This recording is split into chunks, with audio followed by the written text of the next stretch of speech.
Assalamualaikum warahmatullahi wabarakatuh. Selamat pagi anak-anak, bagaimana kabarnya? Alhamdulillah kita masih diberi kesehatan sehingga kita dapat berjumpa kembali di kegiatan pembelajaran daring kita hari ini dalam keadaan sehat walafiat. Amin. Alhamdulillah. Dan jangan lupa kita selalu berdoa kepada Allah Subhanahu wa taala semoga pandemi COVID-19 yang ada saat ini segera berlalu. Baiklah anak-anak, pada pertemuan ini Ibu akan melanjutkan materi mengenai gangguan dan kelainan pada sistem gerak dan upaya mencegah serta mengatasinya sebagai materi lanjutan sistem gerak pada manusia yang telah Ibu sampaikan pada pertemuan daring kedua. Baiklah, kita mulai pembelajaran. Mohon disimak baik-baik, diperhatikan, dan nantinya Ibu akan memberikan tugas. Mohon dikerjakan dan dikumpulkan tepat waktu. Oke? Kita mulai ya. Gangguan dan kelainan pada sistem gerak dan upaya mencegah serta mengatasinya. Jadi, sistem gerak pada manusia yang kemarin sistem gerak itu tersusun dari 3 komponen, yaitu rangka, otot, dan sendi. Ketiganya itu dapat mengalami gangguan atau sering disebut sebagai penyakit atau kondisi yang tidak normal karena ada hal-hal yang kurang, contohnya seperti kurang vitamin dan lain sebagainya. Jadi kita akan bahas satu persatu jenisnya, apa saja jenis gangguannya. Nah, yang pertama ada rickettsia. Nah, coba kalian perhatikan gambar di layar berikut ini. Di sini, ini ada anatomi atau penampakan tulang secara normal. Jadi normalnya, ini tulang pada bagian kaki ya. Ini normalnya tulangnya berbentuk lurus. Nah, pada penderita rickettsia, kalian bisa perhatikan tulang di bagian kaki atas ya atau paha ini bentuknya tidak lurus melainkan bengkok ya, bengkok berbentuk seperti huruf O. Nah, jadi ini penampakan kakinya, kemudian ini penampakan tulangnya. Mengapa hal ini dapat terjadi? Jadi, hal ini terjadi karena adanya kekurangan vitamin D yang membantu penyerapan kalsium dan fosfor sehingga proses pengerasan tulang terganggu. Dan rickettsia ini biasanya terjadi pada anak-anak karena kekurangan vitamin D. Lalu, bagaimana penyembuhan dan pencegahannya? Ya, penyembuhan dan pencegahannya dapat dilakukan dengan penambahan kalsium, fosfor, dan vitamin D ke dalam menu makanan. Itu ya. Oke. Selanjutnya ada osteoporosis.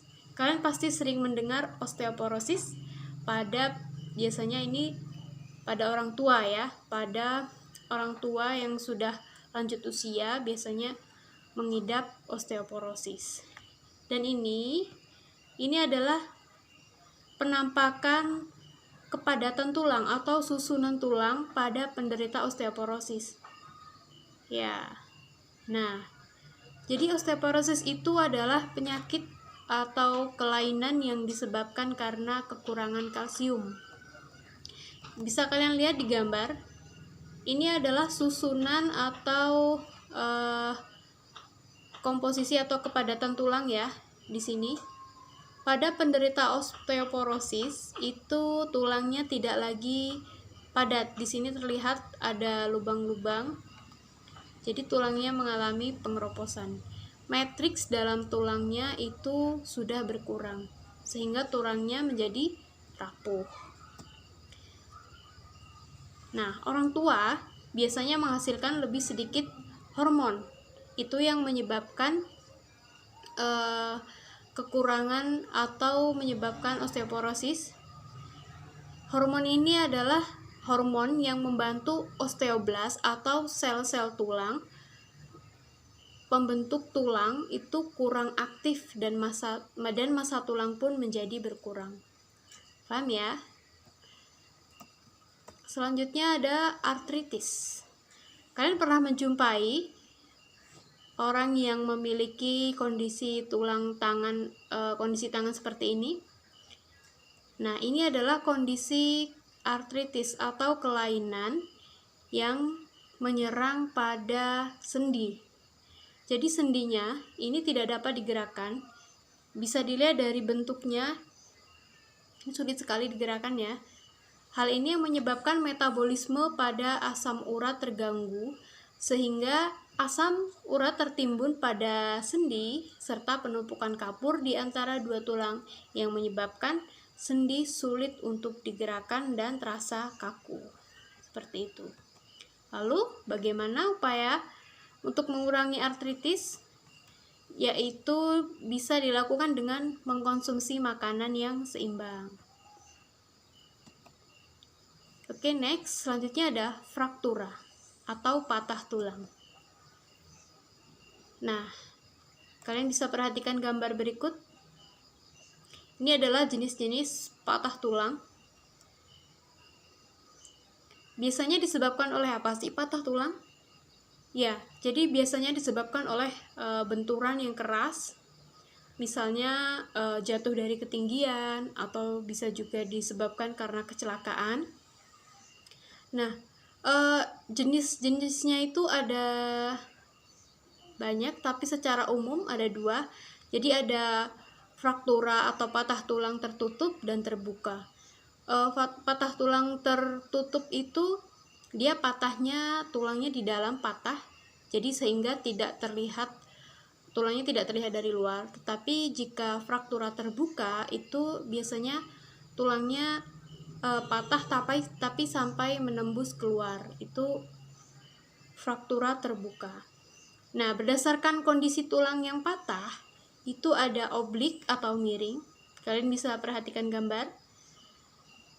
Ini ya, patahannya berada di tengah dan terdapat garis miring. Patahnya disebut dengan oblik atau miring. Selanjutnya ada kominuta.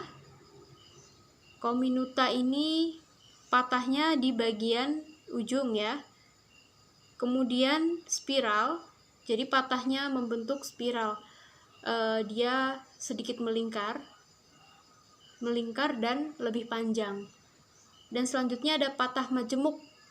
Patah majemuk itu patahnya sudah membuat tulang terbelah menjadi dua. Oke, lalu upaya pencegahannya adalah dengan berhati-hati saat melakukan pekerjaan.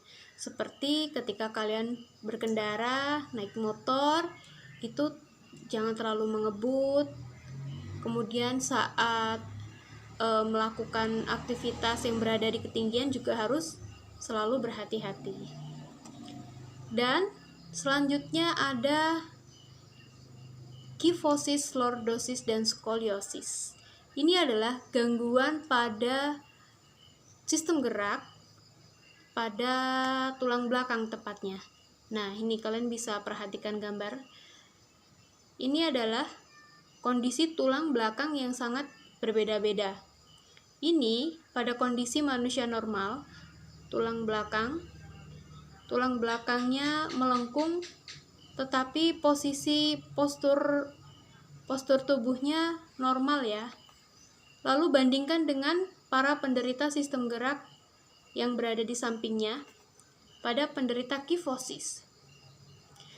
Nah, pada penderita kifosis, kondisi tulang belakangnya melengkung yang berlebihan pada bagian dada ke arah belakang. Ya, jadi kalau tulang dadanya ke arah belakang, itu dia posisinya lebih seperti membungkuk seperti itu ya. Lanjut ke lordosis di sampingnya. Ini kebalikannya dari kifosis. Kalau lordosis tadi pada bagian tulang dadanya ke arah belakang, sedangkan kalau yang lordosis itu tulangnya berlebihan ke arah depan ya, seperti sehingga kondisinya ketika tegak itu seperti perutnya besar. Dan selanjutnya ada skoliosis, yaitu kondisi tulang belakangnya mengarah ke samping. Jadi miring ya, bentuknya miring. Nah, ini adalah kelainan pada tulang belakang.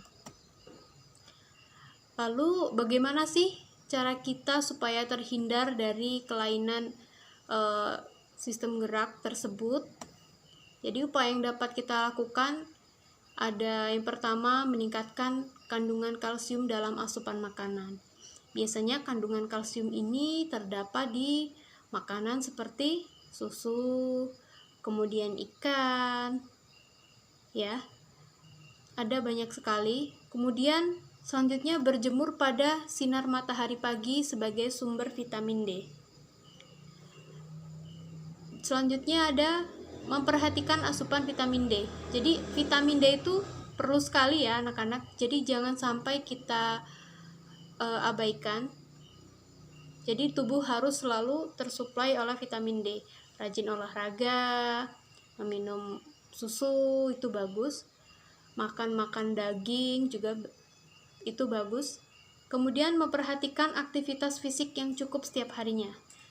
Tidak boleh kelelahan. Kemudian kita juga tidak boleh tidak bergerak. Tubuh harus bergerak, tetapi juga tidak boleh terlalu kelelahan. Kemudian harus berhati-hati dalam melakukan aktivitas sehari-hari. Juga menghindari kebiasaan sikap tubuh yang salah. Nah, ini hubungannya ada pada tadi skoliosis, lordosis, dan kifosis. Jadi kondisi kebiasaan yang salah seperti posisi duduk yang salah, posisi menulis yang salah, itu bisa menyebabkan gangguan pada tulang belakang. Seperti kalau kita menulis biasanya posisinya menunduk, itu adalah posisi yang buruk. Itu bisa menyebabkan kondisi tulang belakang itu melengkung ke depan. Oke, sampai sini materi yang dapat Ibu sampaikan dan akan Ibu lanjutkan pada pertemuan berikutnya. Mohon dikerjakan tugasnya. Sampai jumpa di materi berikutnya. Tetap jaga kesehatan, pakai masker, jaga jarak, dan selalu mencuci tangan. Ibu akhiri, wassalamualaikum warahmatullahi wabarakatuh.